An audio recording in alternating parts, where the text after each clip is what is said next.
ఏలూరు జిల్లా ఉండి నియోజకవర్గంలో శ్మశాన వాటిక సమస్య ఏర్పడింది. ప్రస్తుతం ఉన్న హిందూ శ్మశాన వాటిక డంపింగ్ యార్డ్గా మారింది. గత 3 ఏళ్లుగా శ్మశాన వాటిక కోసం గ్రామస్తులు ప్రయత్నం చేశారు. అధికారులకు సమస్యను వివరించి పరిష్కరించాలని కోరారు. అధికారుల దృష్టికి తీసుకువెళ్లినా సమస్య పరిష్కారం కాకపోవడంతో రోడ్డుపైనే దహన సంస్కారాలకు ఏర్పాట్లు చేస్తున్నారు. ఈ విషయం అధికారుల దృష్టికి చేరింది.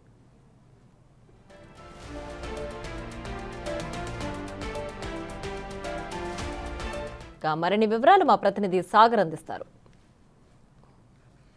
పశ్చిమ గోదావరి జిల్లా ఉండి నియోజకవర్గంలో చాలా విషాద సంఘటన చోటు చేసుకుంది. ప్రస్తుతం మనం ఉండి నియోజకవర్గంలో ఉన్నాం. ఇక్కడ ఈ గ్రామానికి చెందినటువంటి వ్యక్తి యువకుడు చనిపోవడంతో ఇక్కడికి శ్మశాన వాటికి తీసుకొచ్చారు. కానీ మీరు శ్మశాన వాటికి చూస్తే మాత్రం ఇక్కడ చాలా ఘోర పరిస్థితులు ఉందని చెప్పుకోవచ్చు. హిందూ శ్మశాన వాటికి సంబంధించిన స్థలం మొత్తం అంతా కూడా పంచాయతీ అధికారులు చెత్తను డంప్ చేస్తారు.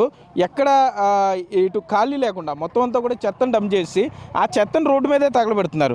దాంతో ఈ హిందువులందరికీ ఉండి నియోజకవర్గానికి సంబంధించిన కొంతమందికి శ్మశాన వాటికి లేకపోవడంతో చేసే దారి లేక ఇక వేరే గత్యంతరం లేక రోడ్డు మీదే దహన సంస్కారాలకి వీరు ఏర్పాట్లు చేస్తున్నారు. ఎందుకంటే చెప్పడానికి కూడా చాలా బాధగా ఉంది. ఇటువంటి పరిస్థితుల్లో ఇంకా ఇంత ఆధునిక కాలంలో కూడా ఇంత దారుణంగా గత 5 ఏళ్ళుగా వీరంతా కూడా పంచాయతీ అధికారులకు చెప్తున్నారు, మాకు సమస్య ఉంది, దయచేసి అర్థం చేసుకోండి అని. మీరు చూస్తే కనుక ఇదంతా కూడా రహదారి, ఉప్పుగుంట గ్రామానికి వెళ్ళే రహదారి. మీరు నా వెనుక ఈ కట్టెల వెనుక వెళ్ళేదంతా కూడా రహదారి.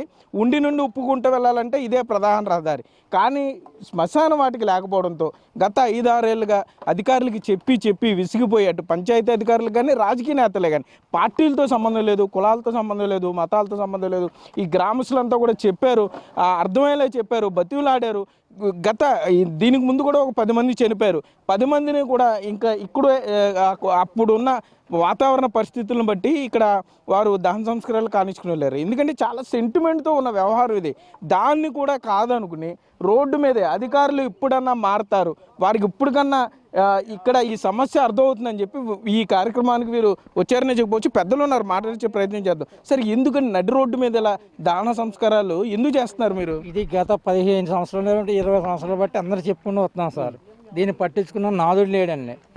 ఇది పంచాయతీ ఆఫీస్కి వెళ్తున్నామండి. వాళ్ళకి చెప్తుంటే వాళ్ళు ఏమో ఆ కార్యక్రమం అర్ధగంట వస్తున్నారండి, ఆ చెత్త అది అలా గిన్నెన్నారు ఇక్కడ చేసుకోమని అంటున్నారండి. మళ్ళీ వెళ్ళిపోతున్నారండి. మళ్ళీ యథామామూలు అండి. మళ్ళీ ఎవరు చెత్త వేస్తున్నారు, మళ్ళీ ఇది వస్తున్నారండి. వస్తుంటే మళ్ళీ ప్రతిసారి జరిగేది ఇదే. ఏ పూటగా పూట అండి, ఏ పూటగా తీసి తెచ్చుకోవాలన్నా ఒకవేళ ఎవరైనా చచ్చిపోవాలని తీసుకొచ్చారంటే ఆ టయానికి మేము వెళ్ళి పంచాయతీ ఆఫీస్కి చెప్తే ఆ పంచాయతీ ఆఫీస్ కాడి నుంచి వస్తాం అని అంటున్నారు. కానీ పొద్దున్న 10ంటికి చెప్పామండి ఈ శవం కోసం. ఇప్పటికి ఎవరు పట్టించుకోలేరండి. ఇందాక సాయంత్రం 3:30కి వచ్చి ఆ ఒక బ్లేడ్తో గెంటేసి వెళ్ళిపోయిందండి. ఇప్పుడు మాకు ఎవరు పట్టించుకోలేరండి. మేము రోడ్డు మీద ఇప్పటికే 4-5 సార్లు మేము రోడ్డు మీద పెడదాం అనుకున్నామండి. రహదారి కింద ఉన్న వాళ్ళు ఊరోళ్ళు ఇబ్బంది పడతారో అలా చేయకూడదు మనం అని మేము ఇప్పుడు దాకా కూడా చేయలేదండి. ఇప్పుడు మాత్రం మేము చేయవలసి వచ్చిందండి. ఎవరు పట్టించుకుంటలేదండి మమ్మల్ని. ఎవరు కూడా గవర్నమెంట్ ఆఫీసర్లు అన్న వాళ్ళు ఎవరో పట్టించుకుంటలేదండి మమ్మల్ని. మాకు మాత్రం మీరు న్యాయం చేసి పెట్టాలి. ఈ ఒకసారి కెమెరా తిన్నట్టు ఎక్కడికి వెళ్తుంది అది? అలా కాదండి, అలా ఎక్కడికి వెళ్తుంది? అటు కొంపలు లేవండి ఏండి, పొగ వెళ్తుంది. ఈ పక్క ఏముంది? ఇక్కడ స్కూల్ ఉంది కదండి. ఇది ఎందుకు డంపింగ్ ఏంటు? దేనికి ఒప్పుకోరు? అది దేనికి ఒప్పుకోరమా? ఇక్కడ ఏంటండి ఇది? ఎన్ని సంవత్సరం బట్టి ఇది చెప్పండి ఒకసారి. చూస్తున్నారు కదా ఏండి, ఇటు ఉప్పుండి ఊరేనండి. వాళ్ళకి ఎంత ఇబ్బంది అయిపోతుంది, వాళ్ళకి ఎంత ఇబ్బంది అయిపోతుందండి. ఇబ్బంది ఏంటి ఇక్కడ పరిస్థితి? ఎందుకు ఇంత దారుణమైన పరిస్థితికి రావాల్సి వచ్చింది? ఇంత నిరసన ఎందుకు తెలియదు? మాది 3వ తరం అండి. ఇలాగే ఇబ్బందులు పడితే మాకు ఎప్పుడు ఇబ్బందులు లేవు. గతం నుంచి ఒక 10-15 ఏళ్ళ నుంచి ఇలాగే తేడా వస్తుంది. కాబట్టి ఇక్కడ చెత్త అనేది ఏమి వేయలే, చెత్త గట్ట ఏమి వేయలే. ఈ చెత్త వేసిన కాంచి కూడా ఈ హిందూ అనేవాడికి ఇక్కడ రుద్రభూములు లేవు. దానికోసం మేము ఈ కార్యక్రమం చేయవలసి వచ్చింది. పుట్టికెప్పడం సావప్పడం దాని గురించి కాకుండా మేము ప్రకృతిలో మాకు ఈ న్యాయం చేయమని మేము కోరుకుంటున్నాం. నిరసన ఇలా వ్యక్తం చేస్తున్నాం. రోడ్డు మీద మనిషిని తగలబెట్టే అంత పరిస్థితి ఉండి వచ్చింది కాబట్టి దాన్ని నిరసన వ్యక్తం చేస్తున్నాం.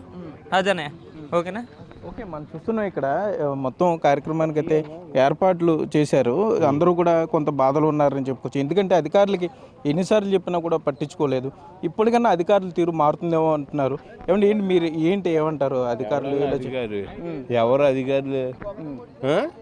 ఏ బొచ్చు నేను పెట్టా నేను చేశాను ఏం కాదన్నా, ఆగు చెప్తాను వింటావా? మొత్తం మీద మనం చూస్తున్నాం ఇక్కడ ఈ పరిస్థితి మారాలని అయితే అడుగుతున్నారు. సరే, ఏంటి నెక్స్ట్ టైంకి అధికారులు ఇప్పటికన్నా ఇదంతా క్లియర్ చేస్తారో అనుకుంటున్నారు? మీరు ఇదంతా బాగు చేస్తారో అనుకుంటున్నారా? మేము బాగు చేస్తారని అనుకుంటున్నాం. లేకపోతే మాకు ప్లేస్, సరైన ప్లేస్ మాకు చూపించాలండి. అంటే బాగా ఇబ్బందులు అండి. ఒకవేళ ఎవరైనా మతం తీసుకున్న వాళ్ళు కూడా తీసుకొచ్చి క్రిస్టియన్స్ కాకుండా వేరే కులం వాళ్ళు మతం తీసుకున్నా సరే ఇక్కడే ఇచ్చేస్తున్నారండి, కప్పెడుతున్నారు. అది కూడా మాకు వాళ్ళకి మాకు ఇబ్బంది లేకుండా మేము ఏదో రకంగా అన్నదమ్ములు భాగంగా పోతున్నామండి. మాకు ఇబ్బంది అయినా సరే మాకు ఇంతవరకు కూడా ఇంత దారుణం లేదు. మాకు ఇంత దారుణం ఎక్కడ చూడలేదండి. అది మాకు మాత్రం న్యాయం జరగాలండి.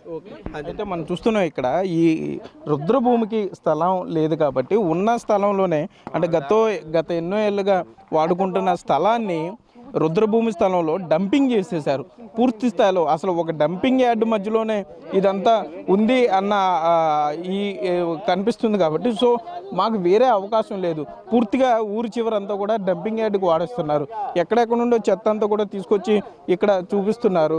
కాబట్టి ఇంకా మాకు అవకాశం లేక ఈ రహదారి అని తెలిసినా కూడా అధికారుల తీరు మీద నిరసన వ్యక్తం చేయడానికి ఇంతకన్నా మంచి మార్గం లేదు ఇప్పటికైనా. ఎందుకంటే ఇప్పటికే 10 మంది చనిపోయినప్పుడు ఈ విధంగా చేస్తే అధికారులు వచ్చి బతిలాడారు. సో కొంత పక్కన ఈ దాన సంస్కారాలు చేసాం, కానీ అధికారుల తీరు మారలేదు కాబట్టి ఇక తప్పనిసరి పరిస్థితుల్లో ఒప్పుకుంటా వెళ్ళే రహదారి అని తెలిసినా కూడా ఆ గ్రామస్తులు కొంత ఇబ్బంది అని తెలిసినా కూడా ఇక తప్పనిసరి పరిస్థితుల్లో అధికారుల తీరు మారాలని అయితే ఇక్కడ గ్రామస్తులు డిమాండ్ చేస్తున్నారు.